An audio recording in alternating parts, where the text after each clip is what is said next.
This is episode 132 of That Shakespeare Life. That Shakespeare Life is now available on our very own digital app.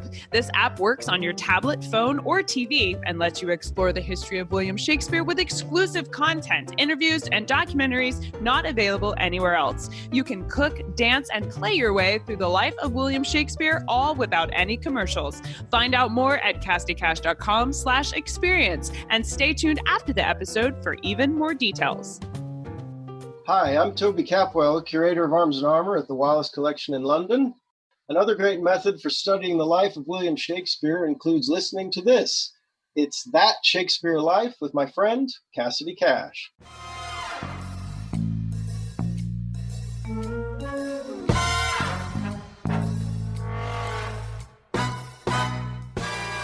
I think promotions of the longbow, people who, like Smythe, who were writing treatises talking about how the longbow is a quintessentially English weapon and that everyone should learn it and that people should no longer use newfangled weapons. Probably a response from those who were actually in the military in this period would be something like, okay, boomer. I mean, this feels like a really kind of retrograde, good old days. You know, this is when England was strong and when we dominated and when we were winning and we were beating France.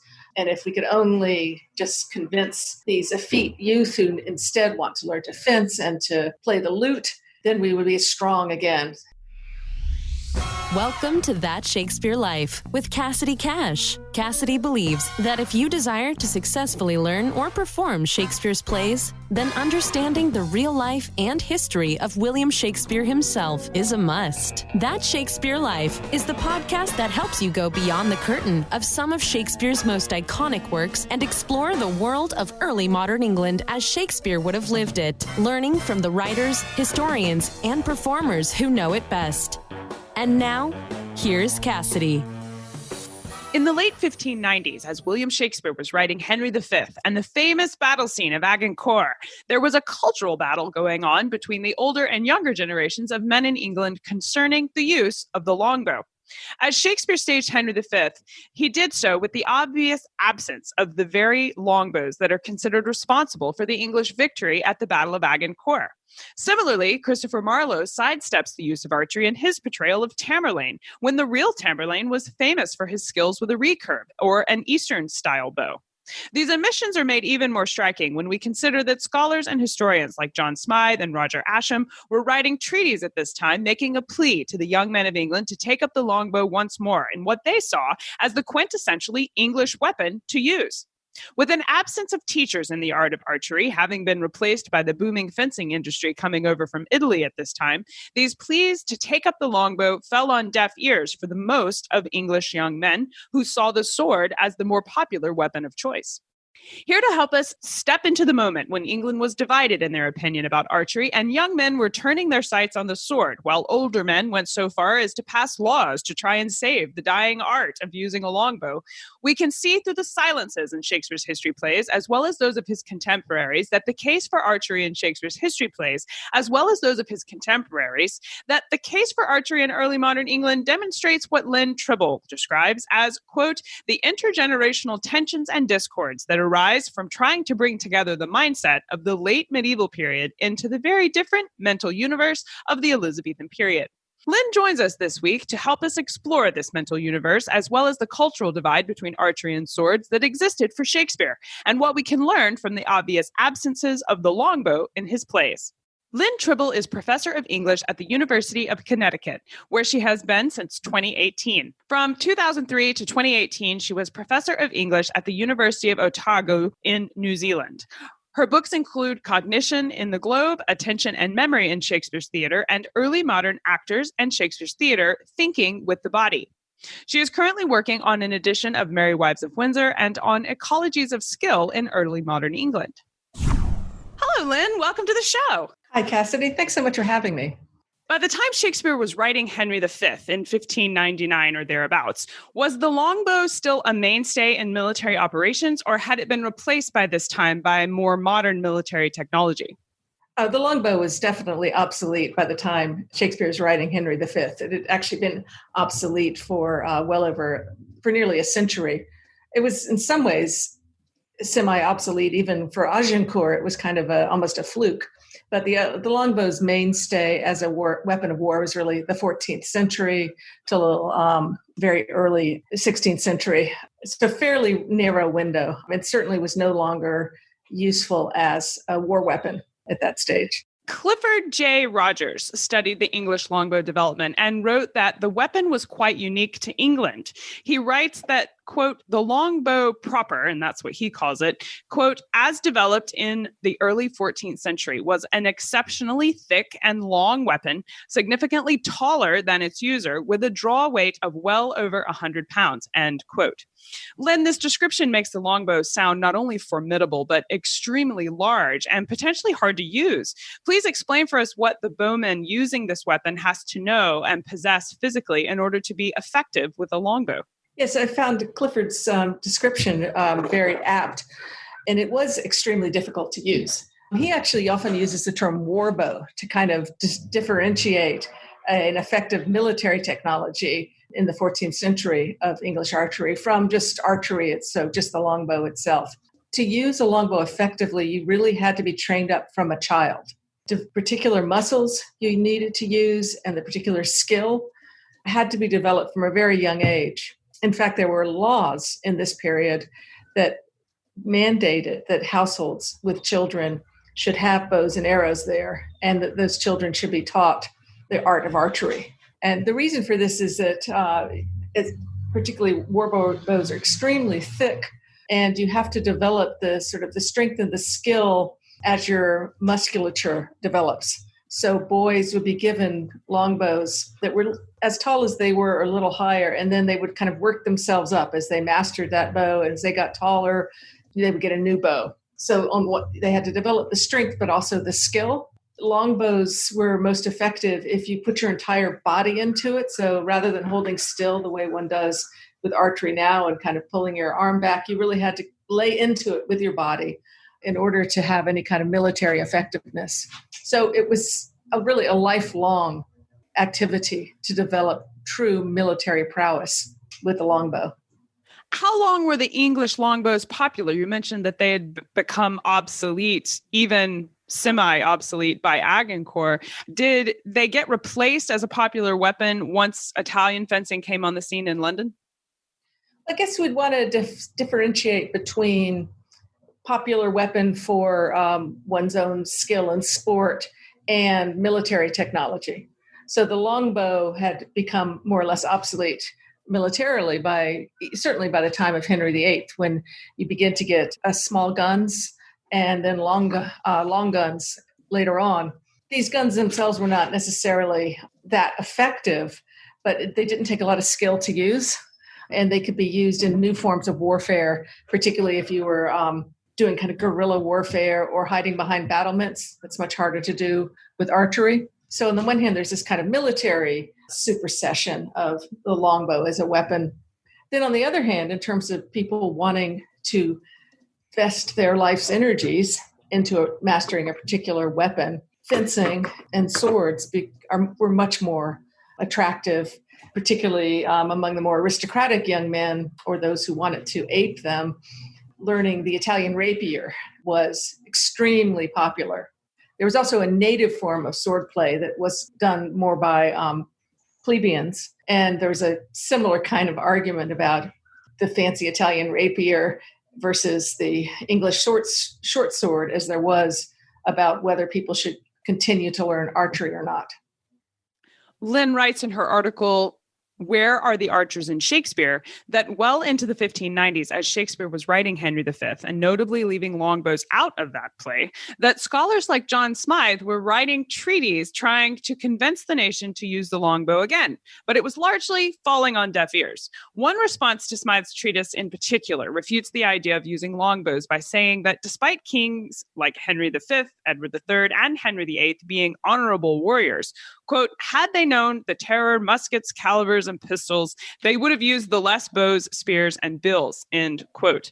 Lynn, does this conversation provide an explanation of sorts as to why Shakespeare might have left archery off the stage in the depiction of Agincourt? Was it unpopular in the late 16th century to promote the longbow? I think promotions of the longbow, people who, like Smythe, who were writing treatises talking about how the longbow is a quintessentially English weapon and that everyone should learn it and that people should no longer use newfangled weapons. Probably a response from those who were actually in the military in this period would be something like, okay, boomer. I mean, there's a sense in which this feels like a really kind of retrograde, good old days. This is when England was strong and when we dominated and when we were winning and we were beating France. And if we could only just convince these effete youth who instead want to learn to fence and to play the lute, then we would be strong again. When Shakespeare has people talk about the longbow, they're usually very elderly. There's a sense of that is a weapon that is imbued with nostalgia rather than being a legitimate weapon of war for the kinds of circumstances that people were fighting in. Some of these people who wrote responses to those were people who were fighting in the Low Countries in a series of kind of disastrous battles where they saw its lack of military effectiveness, due not just the bows, just a military strategy, but also the lack of really skilled bowmen. Speaking of the lack of skilled bowmen, among several of the other pleas made by John Smythe in this treatise promoting archery, he claims that the decline in young men who learned archery could be attributed to what he calls blind use, or the lack of a coach to train them. Lynn, were archery coaches being replaced by fencing coaches in the late 1590s? Yeah, I think Smythe got that term blind use from Roger Ascham, whose Toxophilus, written and dedicated to Henry VIII, was this kind of almost an ode to the longbow. And I think it's a really interesting concept. It's the idea that you can sort of show somebody how to do something, but if they're not vesting their energies into it, if they're not passionate about it, if they're not working with it, all through their youth and adulthood, they're just never going to really master the skill. They might be able to, hit a target, play for fun. Archery still remained a popular pastime through the 16th century. But in the absence of really skilled users who could inculcate the skill from boyhood on up, people just weren't going to learn to use it effectively. And if it's going to be an effective weapon of war, you really had to be extremely strong. You also had to use a bow that was big and thick enough. And in fact, in this period, starting around the mid-16th century, there becomes a shortage of yew to make the bows. So the bows themselves are not as good as well. But yeah, the other thing is that, young men, I think, did not, or at least apparently generally feel that this was an exciting new thing that they wanted to master. It didn't hold a lot of prestige, certainly from the perspective of class. And again, there was, particularly in London, there's this flood of Italian fencing masters who come in purporting to teach this, really exciting and deadly new weapon, the rapier. And that becomes much more popular for, particularly, as I said, for men of a higher class who would view the archery as a kind of part of a peasant culture in any case. Lynn writes, quote, "The case of archery in early modern England precisely shows the intergenerational tensions and discords that arise from attempts to graft a traditional bodily practice honed in the late medieval period into the very different mental universe of the late Elizabethan period," which I think is demonstrated by what you're saying in terms of it being considered a peasant task now and the older generation being connected with it when Shakespeare's writing his plays. But Lynn, explain this mental universe of the Elizabethan period concerning archery. Had society in general decided universally this is an old man's weapon? I think from the perspective of thinking of it as a weapon of war, yes, that people thought of it as kind of as obsolete and clearly not tenable. There's, anybody who had been in the 1590s wars in the Low Countries and had seen some attempts to use archery in battle, were absolutely convinced that it was obsolete. At the same time, archery, as I said, was a pastime. People used it as, it was a sociable sport. You were allowed to practice archery on Sundays, unlike other sorts of sports like football, which you weren't allowed to. People seemed to enjoy going out and just shooting at targets. In fact, there's one article by Stephen Gunn called Archery Practice in Early Modern England that traces the popularity of archery by looking at coroner's reports, how many people died in archery accidents. And that starts to be superseded by people who die in by shooting accidents later in the 16th and into the 17th century. So it seems to have been fairly popular, but not taken seriously as a real weapon of war, and certainly not, it would not have been seen a kind of prestige occupation, right? That you would gain sort of social cachet from, especially again at a higher social level. There's a theory of skill that says that mastering a skill involves cognitive, or learning the kind of thinking involved, conative, the physical, but also affective, the desire, the emotion that you put into something, what is worth vesting your life's energies into it. And by the time Shakespeare's writing, archery, especially as a war weapon, really wasn't filling that bill. Shakespeare's omission of the longbow on stage in Henry V seems like a glaring absence, given the credit longbows are given for the English winning at Agincourt. And given how hard it is to use a longbow, I wanted to put the absence of the weapon in Shakespeare's Henry V down to it being difficult to find an actor who could use one properly. However, Marlowe also is staging archery, and seemingly he's putting these complicated battle scenes, including multiple weapons, even in some of Shakespeare's other plays, that like gunpowder and swords, they're being added in and portrayed on stage. So that makes the omission of longbows in Henry V feel intentional instead of merely practical. Lynn, what was happening culturally at this time to make playwrights want to avoid the longbow specifically, even when they're the obvious choice for a battle like Agincourt?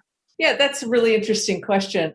Marlowe actually, the source that we know about Tamberlaine tells us about his prowess with the what's called the Scythian, or the kind of recurve bow, that he could draw it behind his ear, which is a real sign of strength. But Marlowe, when he stages shooting, it's actually gunpowder, gun shooting. Now, some playwrights did include archers or archery on the stage. One of Shakespeare's sources for Henry V, which is the true chronicle history of Henry V, an anonymous play written by the King's Men probably before 1587, contains multiple references to archers and actually uses some of the material from Holinshed, in which Henry tells the archers what to do.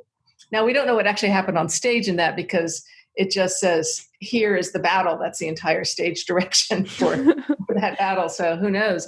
But it seems like there must have been at least some kind of miming of archery. But archery is not as such that stage friendly, shall we say. It doesn't, you kind of have to mime it, or in a lot of plays that involve archery, there's a sort of on-stage, off-stage transaction. Somebody goes off stage and comes back with an arrow in their neck, in the case of Clifford in one of the Henry VI plays, or in the parody of that, Night of the Burning Pestle, an arrow through his head, Rafe comes out. So it happens. So you might see someone shoot, but then someone comes out having been shot. So there's a kind of sleight of hand almost that's done when archery is shown. And it tends to only be shown when the source really calls for archery.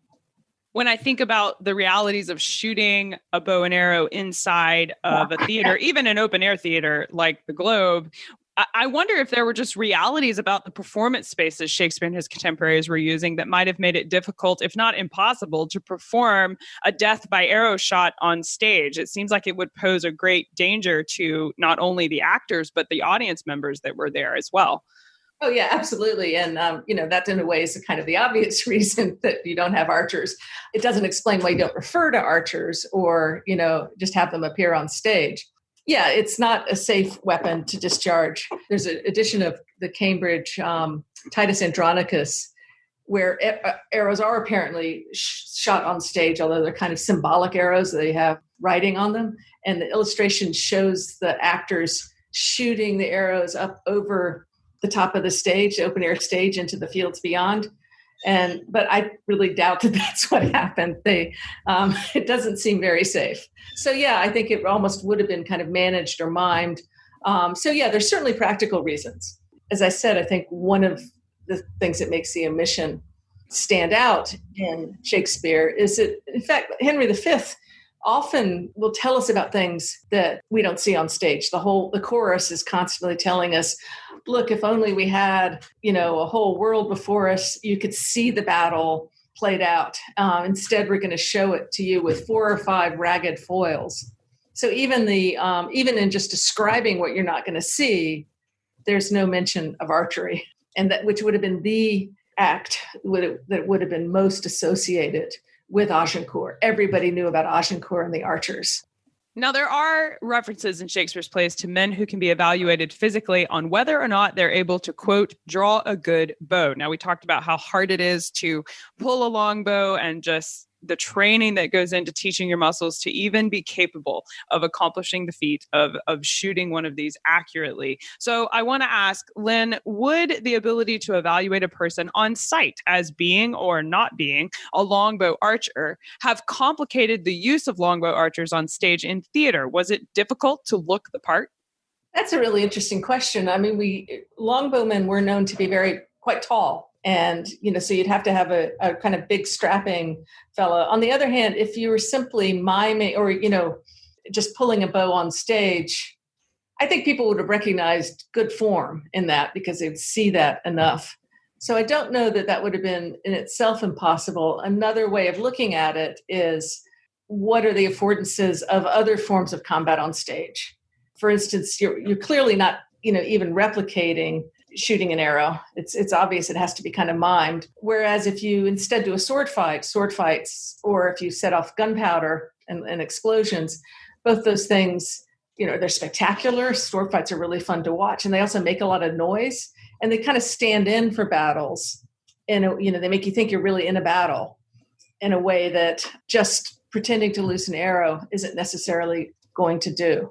I know that we would love to explore further into the history of longbows and their use or omission on stage for William Shakespeare. What are some of your recommended resources, books or resources that you can recommend we use to learn more? Well, Robert Hardy, who people might know from his portrayal of Siegfried in All Creatures Great and Small, has spent years of his life researching the longbow. And he has a book called The Great War Bow, From Hastings to the Merry Rose. It's a really enjoyable read and, very accessible. The Merry Rose is very interesting itself. So the Merry Rose was a warship that sank off the coast of Portsmouth during Henry VIII's reign and was recovered a couple of decades ago. And it had all of the lots of skeletons. People died very suddenly, so we actually could see the skeletal remains of these archers, but also chests full of bows. And whereas people thought that talking about how strong and big the bows were was just myth-making, archaeological evidence showed that it wasn't, in fact. So I'd recommend going to the Mary Rose website, Mary Rose Museum, and that you could find lots of great material there. And if anyone's interested in Agincourt, Anne Curry's book on that battle is fantastic. And finally, Roger Ascham's Toxophilus, which is about the love of archery. Even though it's 16th century prose, it's a fantastic read. It's so well written and so passionate. Whether or not it's right, I think it's one of the real achievements of Elizabethan prose. And it's certainly a great look into what you were calling the Elizabethan mental universe as far as those are concerned. We will link to Lynn's work as well as all of these resources that she recommends you check out in the show notes for today's episode. So make sure you visit there to find all of that. Lynn, we ask everyone this next question here at That Shakespeare Life, and that's, what's the one book you would take with you on a deserted island? My friends in England tell me I'm supposed to allow you the complete works of Shakespeare and a copy of the Bible. So your choice would be in addition to those. I'd say the complete works of Sherlock Holmes. Oh, good choice. Sherlock Holmes is my first literary love, and I still love it. That's an excellent choice. You'd be well set up on your deserted island. And I don't think anyone's ever selected that one before, surprisingly, because it's an excellent choice. So what's next for you? What are you working on now that you're excited about? Well, I'm just finishing an article now on Shakespeare and magic. I'm looking at a magic manuscript that's in the Folger Library that I'm arguing influenced the way that magic is portrayed in The Tempest. So I'm really enjoying that work right now. I'm also starting to work on something on Shakespeare and water and swimming, and the way swimming it's a little kind of like the archery example. It's something that can't really be portrayed effectively on stage, but is kind of alluded to. And so I'm trying to think about that in relationship to the larger sort of skill ecology in early modern England, as well as to, dramatic representations. That's fantastic. We'll look forward to seeing both of these things as they become available. Lynn, Tribble, thank you so much for being here and walking us through the history of the longbow. This has been a fun conversation. It's been great for me. Thank you.